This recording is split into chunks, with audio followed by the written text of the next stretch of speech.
Congo préféré.tv, un vrai site dans un vrai monde. Kamalono fikine, Kamalono fikine, Kamalono, Kamalono fikine, Kamalono, Kamalono fikine, Kamalono fikine, Kamalono fikine, Kamalono, Kamalono fikine, Kamalono, Kamalono fikine,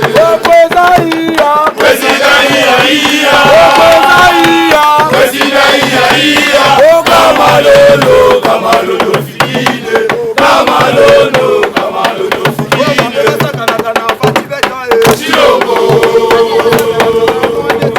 Chilombo, Fatibeta, Ole Kibango na makambo naso, Ole Kibango na makambo naso,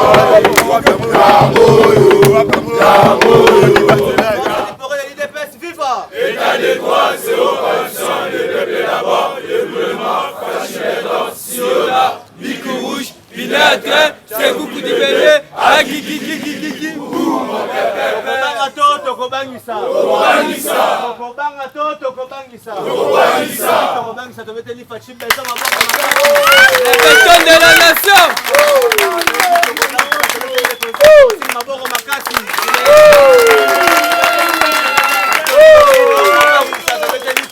de la salle des stages Maboro Makasi.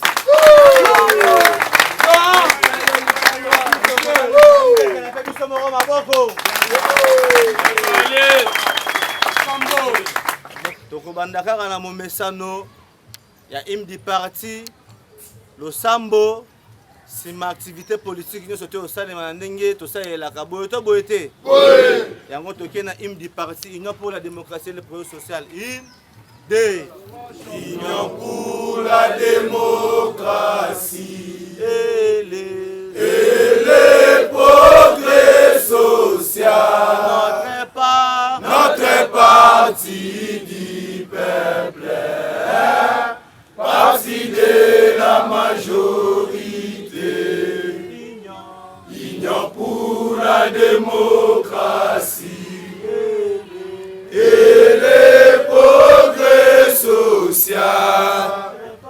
Notre parti du peuple, parti de la majorité.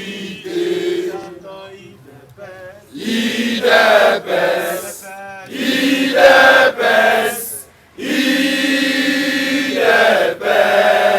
IDPS, IDPS, IDPS, IDPS 23. IDPS, IDPS, IDPS, IDPS, IDPS, IDPS, IDPS 23. Debout combattant de l'IDPS, luttons pour la démocratie, la liberté, le pouvoir, qui sont l'émanation du peuple. Debout combattant de l'IDPS, nous luttons pour la démocratie, la liberté, le pouvoir, qui sont l'émanation du peuple. IDPS, IDPS, IDPS, IDPS, IDPS, IDPS, IDPS 23. IDPS, IDPS, IDPS, IDPS, IDPS, IDPS 23. Force du progrès, viva! Force du progrès, viva! Et du Congo! Force du progrès, l'IDPS, viva! État des droits, zéro corruption, le peuple d'abord, le gouvernement, Fachibeta, Siona, Bico Rouge, Pinêtre, c'est vous qui tokobangisa tokobanga to tokobangisa tokobanga to tokobangisa tokobangisa maboko makasi betela aka 97 maboko le secrétaire de la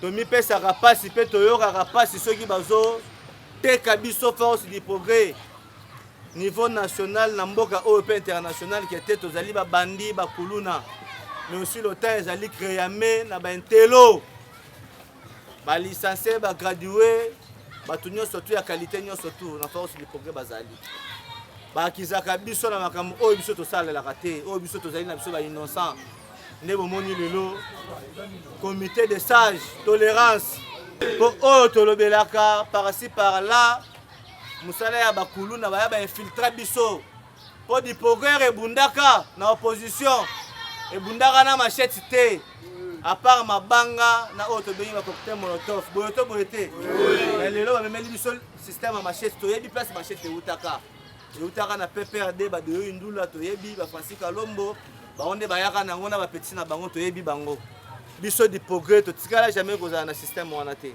nde bomoni lelo oyo basage babundi elongo na vision ya président national Fortune iya abundi pe tokene malamu makambo oyo etenir na bolamu to sauver mitema âme ya plusieurs personnes nde bomoni du progrès lelo basage bandimi ko réaliser politique pe vision bazalaki nango ya ko silisa charte nde bomoni lelo baina état major Kamalo de Fikine pour signature et le grand rosal ma président Fortune ya signé na ba collaborateur ne misusu pe ba kozala désigner pour ba signer nde omoni ba yebo to betel na ba stage na biso maboko makasi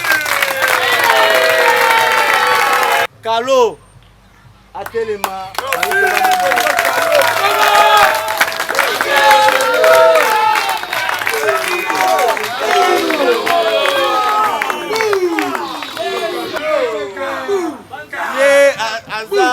Avier, mais la politique qui vient à la rater. Oso tcheka qui vient au ma base. Aza mutu oyo, aza doyen na kata force du progrès. Mutu ayebi réalité ya force du progrès. Comment conserver le pouvoir, comment conserver les intérêts. Ouais.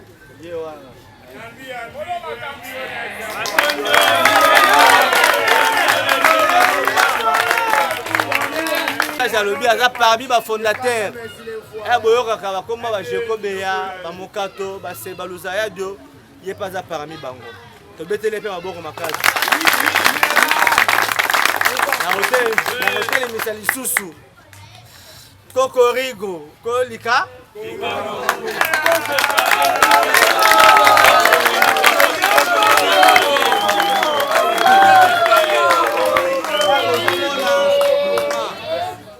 balita pe na terrain ba baza ba actionnaire bakola action o bonde koyoka wana bakola likambo baleka fachi bango yo c'est-à-dire bana papa Tshisekedi bayebi histoire to betele maboko makasi en hôtel il s'appelle le commandant honoraire Chala Mama Ifanga Chalako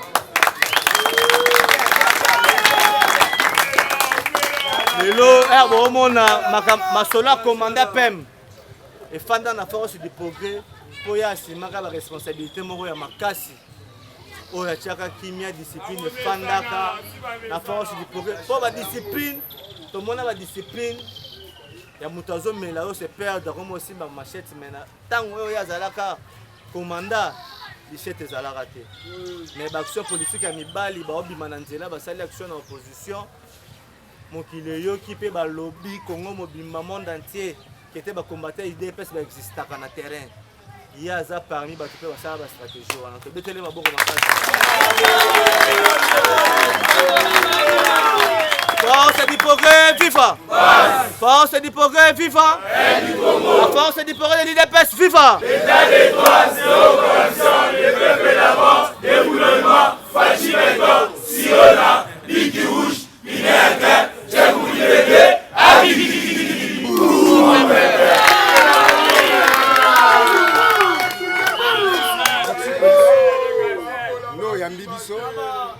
esengo eza ya force du progrès oyo abota mwana ngo iya oyo azo exercer lelo mpona lokumu ya force du progrès lokumu ya tata mokonzi ya mboka lokumu ya CG Kabuya bobetela CG Mabuku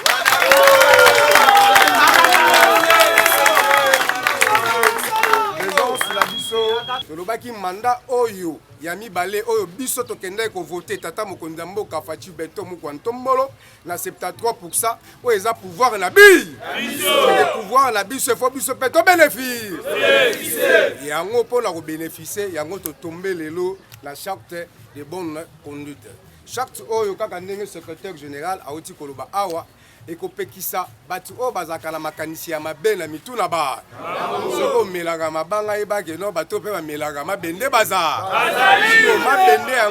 mabende yango eza nini eza libekoliko seke biso nyonso tu tokozala na se ya mibeko mutu moko te akozala likolo ya mibe ezala ngai cordon aza super combattant ezala yo mpo oza super combattant biso nyonso tokotambola na se ya libekoliku likundi yango présence na biso lelo na Kamalondo musala oyo ezali parmi musala oyo ezali musala oyo batu ba soutenir yango makasi ezali président Fortuna bobetela isusu maboko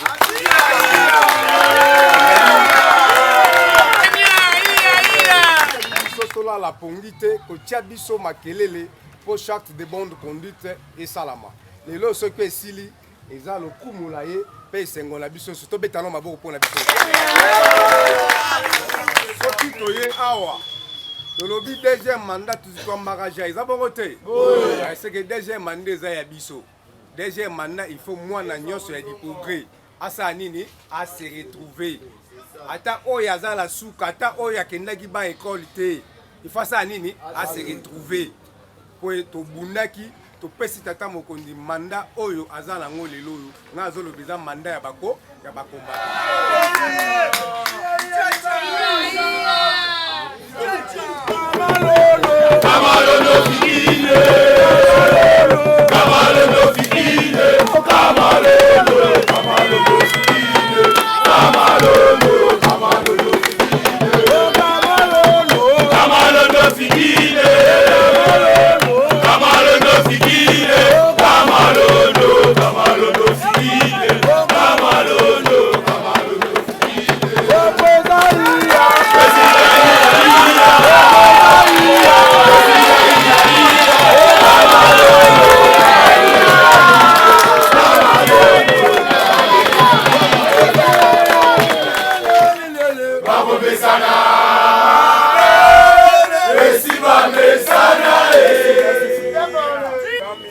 Merci.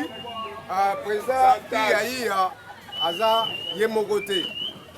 Aza na ba collaborateur la yi. Président Iya signali kaka yebongo neni ebongo ba collaborateur la yi. Ebongo bato basimbi Kamalondo Fikini. C'est que bango pe il faut ba signer parce que ça likambo na biso nyo. Bango to senga secrétaire général à la place pour nous signer les biso.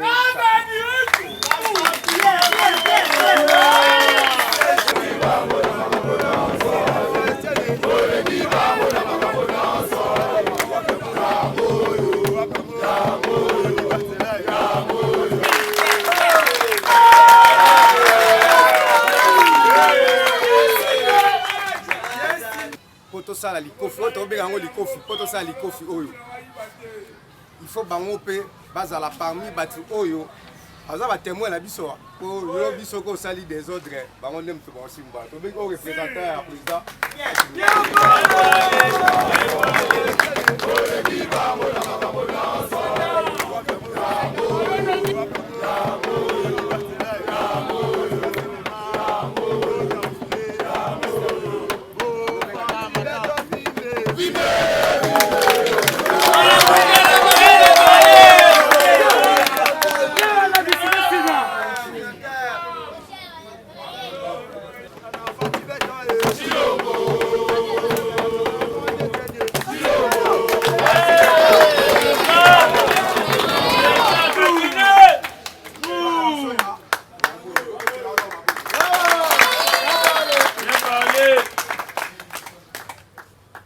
au comité des sages.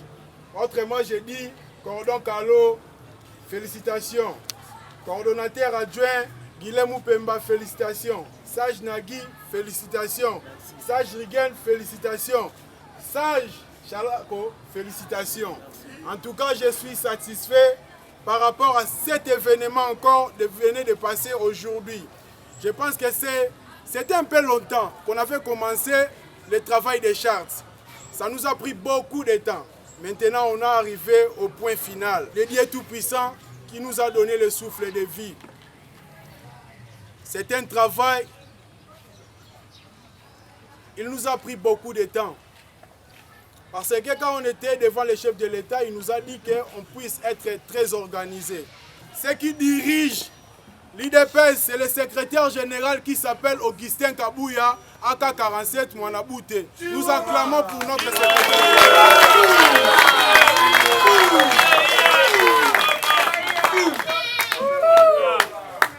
Les membres de la force du progrès, un État ne peut pas fonctionner, un État ne peut pas avancer s'il n'y a pas une justice.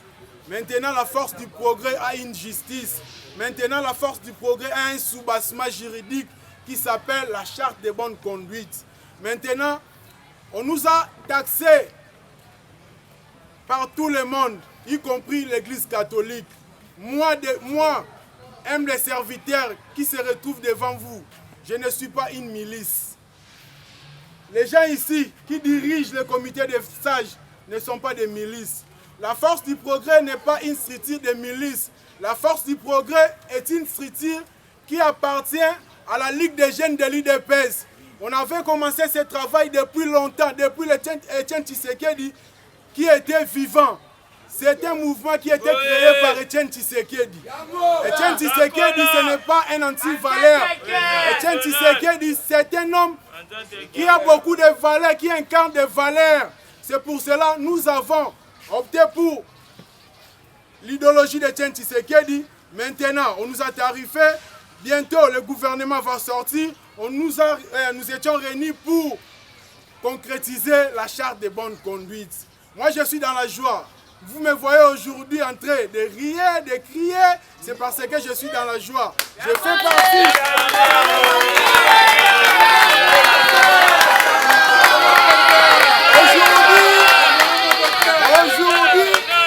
Aujourd'hui, il y avait beaucoup des infiltrés qui utilisaient, je parle bien, qui utilisaient la belle de la force du progrès. L'heure est maintenant finie. L'heure est maintenant finie. Maintenant, nous avons une justice. C'est lui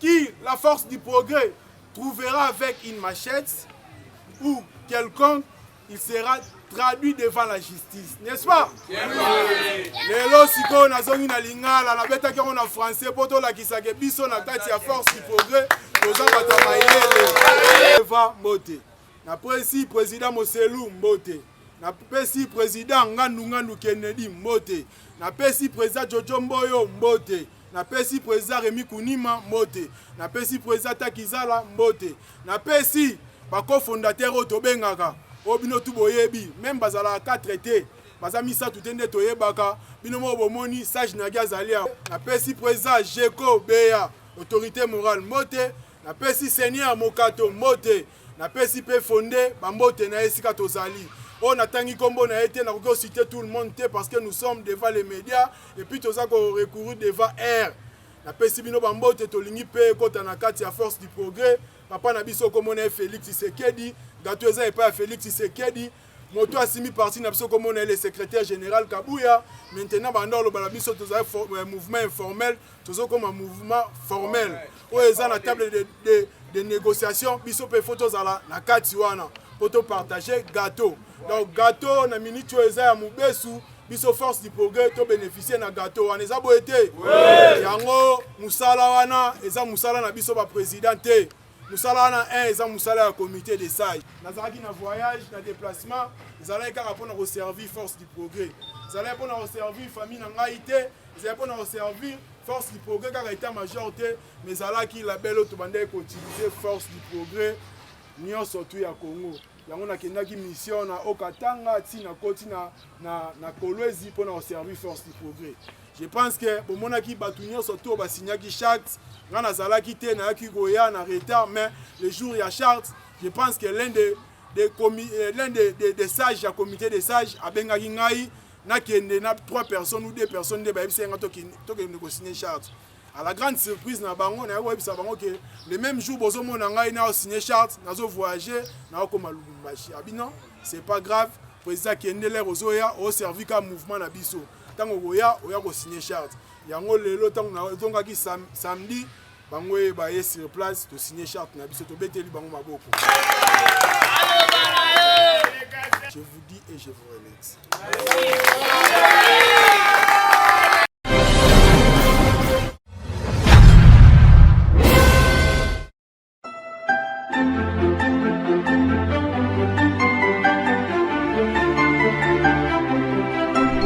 Congo préféré.tv, un vrai site dans un vrai monde.